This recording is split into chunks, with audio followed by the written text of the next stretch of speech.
Hello. आज की हमारी वीडियो का टॉपिक है meaning and objectives of receivable management. Receivables क्या होते हैं, क्यों मैनेज किए जाते हैं, क्यों रखे जाते हैं और उनको रखने की यानी कि उनको मेंटेन करने की कितनी कॉस्ट आती है, वो आपको मैंने पिछली वीडियो में बताया था। तो आज हम करेंगे रिसीवेबल मैनेजमेंट के मीनिंग और ऑब्जेक्टिव के बारे में। Receivable management is the process of making decision relating to investment in trade debtors की जो हमारे ट्रेड डेटर्स हैं उसमें हमें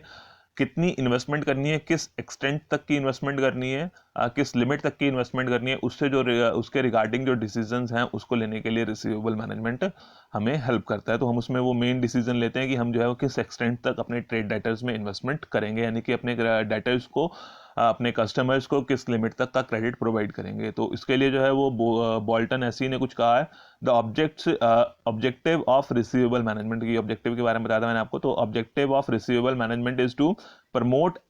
the sales and profits until that point is reached where the return on investment is further funding of receivable is less than the cost of funds raised to finance that additional credit। तो इसका receivable management का basically objective क्या है कि हम ये decision ले सकें कि हमने जो है अपनी सेल्स को, प्रॉफिट्स को तो बढ़ाना है, बट उसको बढ़ाने के लिए क्या है कि हमने उसको उस लिमिट तक बढ़ाना है, सिर्फ उस एक्सटेंट तक बढ़ाना है, उस पॉइंट तक बढ़ाना है जहां पर हमारी रिटर्न ऑन इन्वेस्टमेंट जो है वो ज़्यादा रहेगी। जो हम फंडिंग्स कर रहे हैं रिसीवेबल्स को, उसमें जितनी भी फंडिंग्स हो रही है उसमें जो हमारी इन्वेस्टमेंट हो रही है उस पर रिटर्न ज़्यादा होनी चाहिए as compare to the cost of funds raised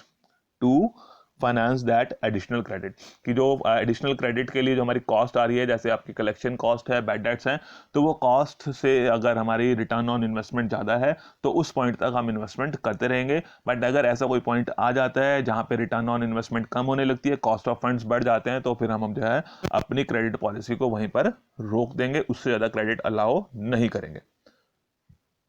then dimensions of receivable management की कुछ एस्पेक्ट्स हैं इसके रिसीवेबल मैनेजमेंट के। तो इसको हमने दो तीन हिस्सों में डिवाइड किया है। पहला है फॉर्मिंग ऑफ क्रेडिट पॉलिसी, दूसरा एग्जीक्यूशन, तीसरा formulating and executing of collection policy. Forming of credit policy की मतलब पहले आप अपनी पॉलिसी बना लें डिसीजन लेने के लिए कि रूटीन में आपको जो है वो किसको क्रेडिट देंगे, आप किसको नहीं देंगे, किसको कितना अमाउंट का दिया जाएगा, किसको कितने टाइम का दिया जाएगा, तो वो या कितना डिस्काउंट, कैश डिस्काउंट दिया जाएगा, कितने डिस्काउंटिंग पीरियड जो है वो कितना रहेगा, कितने टाइम तक उसको डिस्काउंट अवेलेबल रहेगा, कैश डिस्काउंट। तो वो सबसे पहले एक पॉलिसी बने और उस पॉलिसी को कैसे एग्जीक्यूट करना है रियल टर्म्स में। और जब हमारी वो पॉलिसी एग्जीक्यूट हो जाती है और एग्जीक्यूशन के बाद जो है वो उसके अकॉर्डिंगली आपने क्रेडिट अलाउ कर दिया कस्टमर्स को उतने टाइम का, उतनी अमाउंट का, तो उसके बाद क्या है कि फिर हमारी एक पॉलिसी, कलेक्शन पॉलिसी भी होनी चाहिए कि कलेक्शन के लिए हम क्या क्या एफर्ट्स करेंगे, किस टाइम पे क्या एफर्ट्स किए जाएंगे, ताकि जो हमारे रिसीवेबल्स हैं उनसे टाइमली कलेक्शन हो सके और बैड डेट्स हमारे कम से कम हो और जो रिसीवेबल्स हैं उसका फ़ायदा हमें ज़्यादा से ज़्यादा मिल सके। तो इसके लिए जो दोनों तीनों पॉइंट्स आपको बताए थे मैंने, तो उसमें हमारे जो है पहला है फॉर्मिंग ऑफ क्रेडिट पॉलिसी। तो फॉर्मिंग ऑफ क्रेडिट पॉलिसी की हम जो है डिसीजन लें, अपनी एक पॉलिसी पहले से बना लें ताकि हम अपने रिसीवेबल्स को एफिशिएंटली मैनेज कर सकें। तो उसमें पहला है क्वालिटी ऑफ ट्रेड अकाउंट्स और क्रेडिट स्टैंडर्ड्स की हम एक क्रेडिट स्टैंडर्ड डिसाइड कर लें कि जिसकी क्रेडिट रेटिंग इतनी होगी ऑर्गेनाइजेशन की, उसी को हम क्रेडिट अलाउ करेंगे, अदरवाइज जो है उसको क्रेडिट जो है नहीं दिया जाएगा या टाइमली और कम उसको अलाउ करेंगे। अगर ट्रेड डिस्काउंट्स की क्वालिटी अच्छी है, यानी कि क्वालिटी का मतलब है कि उनकी क्रेडिट वर्दीनेस की, उनकी पेइंग कैपेसिटी, कि जो हमारे ट्रेड अकाउंट्स हैं यानी कि जो हमारे डेटर्स हैं, अगर उनकी कैपेसिटी अच्छी है तो दैट मीन्स कि हम अपने जो है वो क्रेडिट फैसिलिटी उनको एक्सटेंड करके, ज़्यादा से ज़्यादा क्रेडिट अलाउ करके अपनी सेल्स को इंक्रीज कर सकते हैं। और जब हमारी सेल्स बढ़ती है तो प्रॉफिट बढ़ते हैं। बट हमें उसके लिए क्या है कि ध्यान रखना पड़ता है कि जो हमारे ट्रेड अकाउंट्स हैं उनकी क्वालिटी अच्छी होनी चाहिए, दैट मीन्स कि उनकी क्रेडिट वर्दीनेस अच्छी होनी चाहिए। क्योंकि अगर जो है एक लिमिट से, एक एक्सटेंट से ज़्यादा हमारे क्रेडिट्स बढ़ जाते हैं तो फिर साथ साथ उसके जो है वो कुछ रिस्क और कॉस्ट हमारी बढ़ जाती है, जैसे बैड डेट्स हमारे बढ़ जाएंगे, हमारे कलेक्शन के एफर्ट्स बढ़ जाएंगे, साथ में क्लरिकल वर्क्स जो है वो हमारे स्टाफ का बढ़ जाएगा, अकाउंट्स को मेंटेन करने का एडिशनल जो है उनको एफर्ट्स करने पड़ते हैं। बट अगर जो है वो टाइमली उनकी पेमेंट हमें मिल सकती है, टाइमली जो है कलेक्शन हो सकती है, तो फिर हम जो है मैक्सिमम क्रेडिट उनको अलाउ करके अपनी सेल्स को बढ़ा सकते हैं, सेल्स के साथ साथ हमारे प्रॉफिट्स बढ़ सकते हैं। बट वो डिपेंड करेगा कि वो ट्रेड अकाउंट्स की क्वालिटी कैसी है, उसके लिए उनकी क्रेडिट वर्दीनेस, क्रेडिट स्टैंडर्ड्स जो हम पहले से मेंटेन करके रख सकते हैं कि किस क्रेडिट स्टैंडर्ड के बेसिस पर या क्या क्रेडिट वर्दीनेस के स्टैंडर्ड्स रहेंगे कि जिस बेसिस पर आप उनको क्रेडिट अलाउ करेंगे। दैट मीन्स कि this is for the analysis of your trade debtors या ट्रेड अकाउंट्स, कि उसको आपने एनालाइज करना है कि किसको जो है वो क्रेडिट फैसिलिटीज एक्सटेंड की जा सकती हैं और किस लिमिट तक एक्सटेंड की जा सकती हैं। तो इसके लिए क्या है कि एक ऑप्टिमम लेवल हमें डिफाइन करना पड़ता है क्रेडिट पॉलिसी में, कि उससे जो है ऑर्गेनाइजेशन की प्रॉफिटेबिलिटी भी मेंटेन रहे, दूसरी तरफ जो है वो लिक्विडिटी पोजीशन भी स्ट्रांग रहे। तो इसके लिए कि एक ग्राफ छोटा सा बना हुआ आपको दिखाई दे रहा है यहाँ पे, तो इसमें एक तरफ हमने कॉस्ट एंड प्रॉफिटेबिलिटी दिखाई है, दूसरे एक्सेस पर जो है वो अपनी क्रेडिट पॉलिसी के बारे में दिखाया। तो वो क्रेडिट पॉलिसी जो है वो एक तरफ स्ट्रिंजेंट का मतलब है कि वो आपकी स्ट्रिक्ट पॉलिसी है, और दूसरी तरफ जो है वो लिबरल पॉलिसी है, दैट मीन्स कि लीनियंट पॉलिसी है। और अगर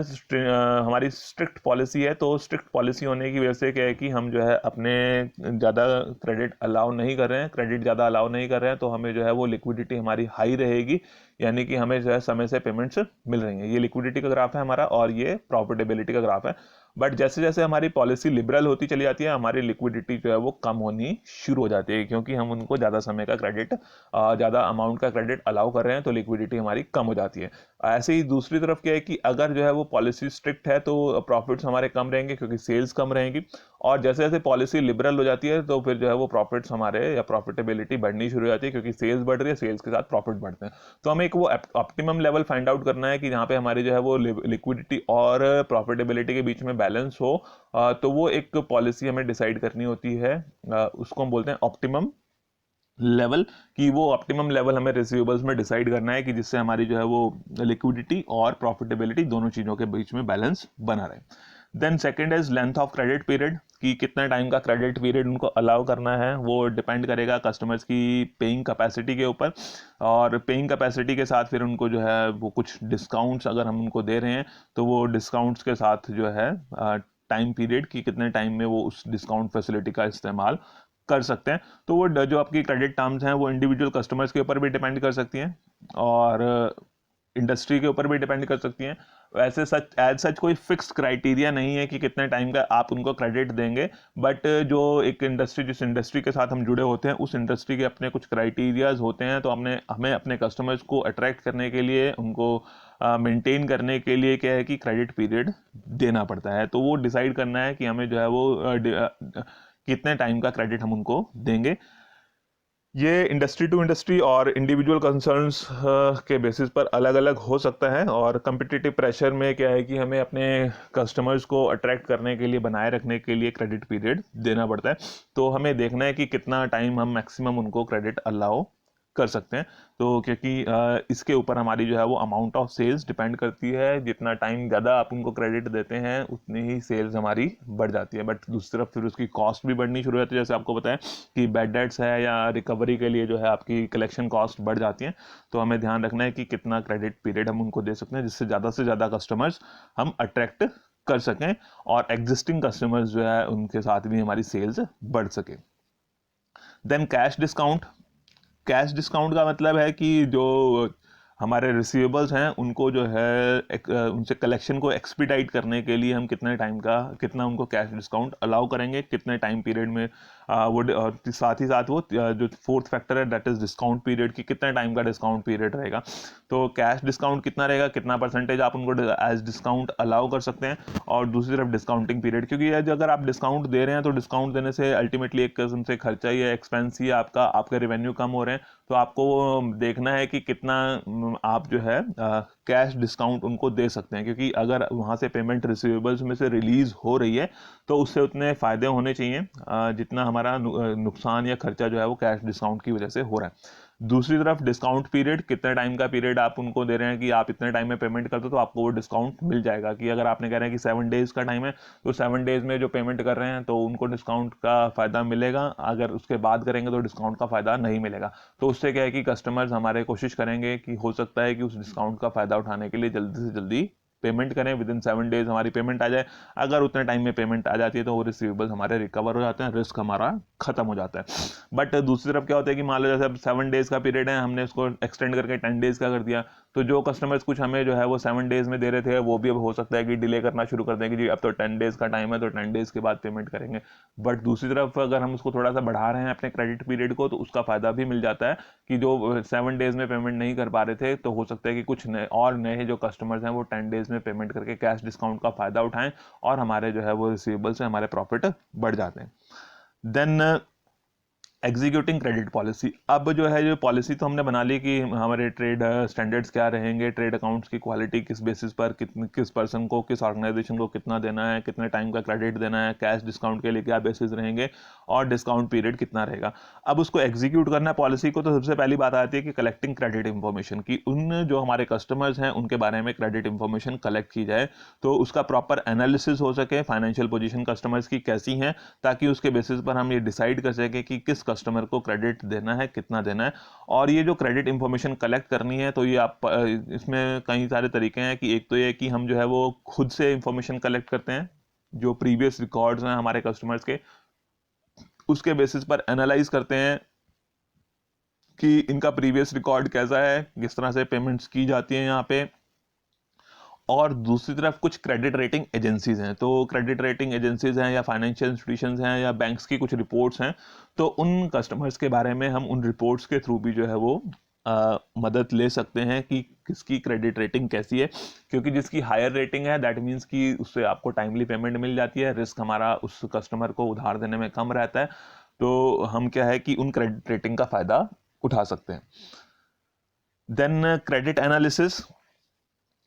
क्रेडिट एनालिसिस का मतलब है कि जब हमने जो है इंफॉर्मेशन कलेक्ट कर ली है, तो उसके बाद उस इंफॉर्मेशन को एनालाइज करना पड़ता है कि जो हमारे जो है पोटेंशियल कस्टमर्स कौन से हैं जो हमारे इन क्रेडिट स्टैंडर्ड्स को पूरा करते हैं, और उनकी जो है वो लिस्ट अलग से बना ली जाती है ताकि हमारे को पता रहे कि उनके साथ जो है, क्योंकि हमें पता है कि डिग्री ऑफ रिस्क जो है उस उनकी क्रेडिट वर्दीनेस के साथ जुड़ा हुआ है, कि जिसकी क्रेडिट वर्दीनेस अच्छी है उसके साथ रिस्क कम है, बट अगर क्रेडिट वर्दीनेस कम है, जो हमारे स्टैंडर्ड्स हैं उससे कम है, तो रिस्क जो है वो हमारा बढ़ जाता है।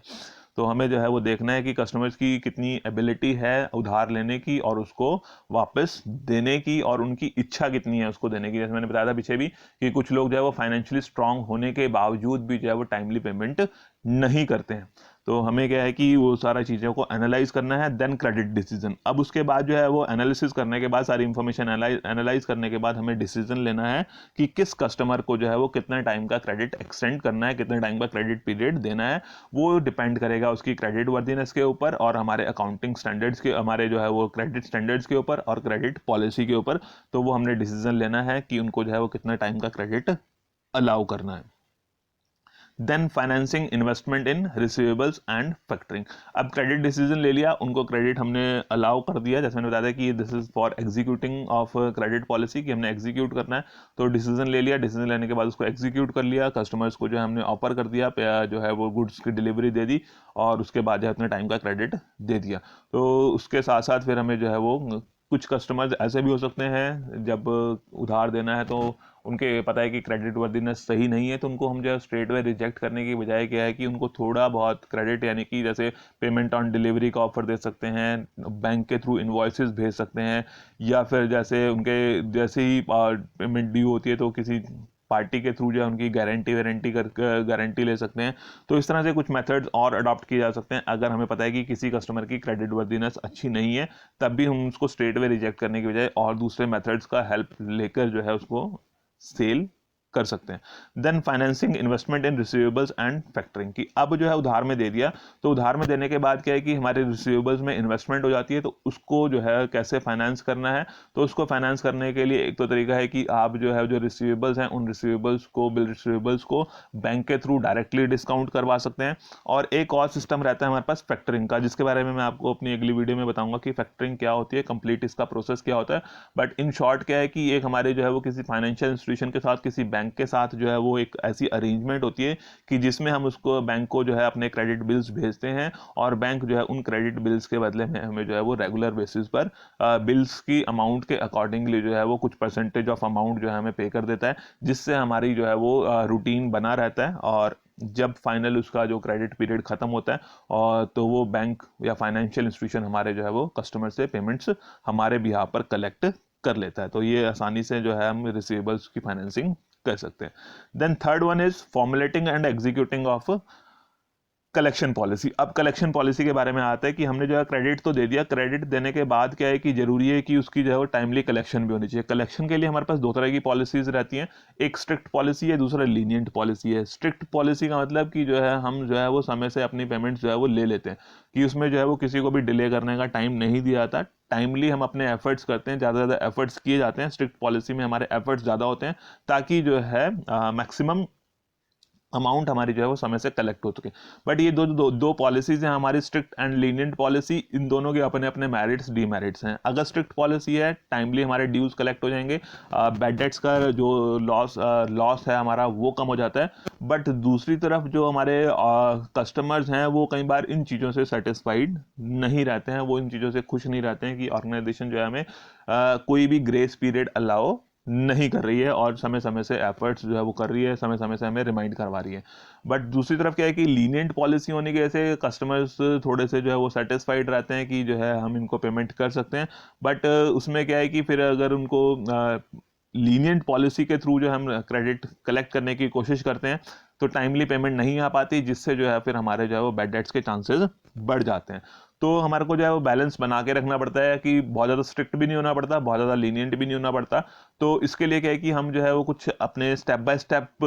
कलेक्शन पॉलिसी में बना सकते हैं कि इस तरह से जो है हमने अपनी कस्टमर से कलेक्शन करनी है ताकि जो है वो टाइमली पेमेंट भी आ जाए और कस्टमर्स भी को भी बहुत बुरा ना लगे कि हमारे को जो है वो बहुत ज़्यादा स्ट्रिक्टली डील किया जा रहा है। तो उसमें क्या हो सकता है कि अगर जैसे उनकी पेमेंट्स ड्यू होने वाली है तो उस टाइम पे उनको एक रिमाइंडर भेज दिया जाए कि आपकी पेमेंट इस टाइम पर ड्यू होने वाली है। तो या फिर रिमाइंडर्स के साथ, लेटर्स के साथ आप उनको पर्सनली रिक्वेस्ट भी कर सकते हैं टेलीफोन्स के थ्रू, या फिर जो है अगर उससे भी बात नहीं बन रही फिर पर्सनल विजिट्स कर सकते हैं हम कस्टमर्स के साथ। अगर उसके साथ भी बात नहीं बन रही है कि जो है आपकी पर्सनल विजिट करने के बावजूद भी जो है वो कस्टमर से कलेक्शन नहीं हो पा रही है, फिर नेक्स्ट स्टेप आ जाता है कि जी हम जो है वो कुछ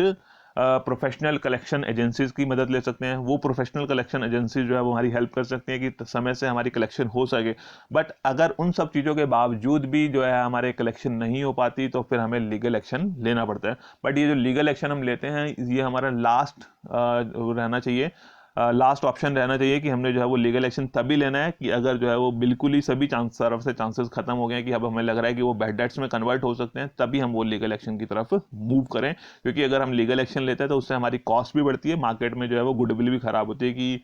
आप जो है वो क्रेडिट के साथ साथ फिर बार बार जो है वो लीगल एक्शन लेना ऑर्गेनाइजेशन के लिए जो है वो उसकी गुडविल पर एक नेगेटिव इम्पैक्ट डालता है। बट हाँ, हमें ले लेना चाहिए, बट उस केस में जब हमारे पास कोई और ऑप्शन नहीं बचा है, जब हमें लग रहा है कि अमाउंट ज़्यादा है और वो बैड डेट्स में कन्वर्ट हो सकती है। और साथ ही साथ क्या है कि इस कलेक्शन पॉलिसी के साथ जो है हमें अपने जो डेटर्स हैं उनको मॉनिटर करना चाहिए। उनकी मॉनिटरेशन के लिए क्या है कि एक कलेक्शन पीरियड की कितना एवरेज कलेक्शन पीरियड है, कितने टाइम में जो है उनकी कलेक्शन हो जाती है, उसका साथ में ध्यान रखना चाहिए।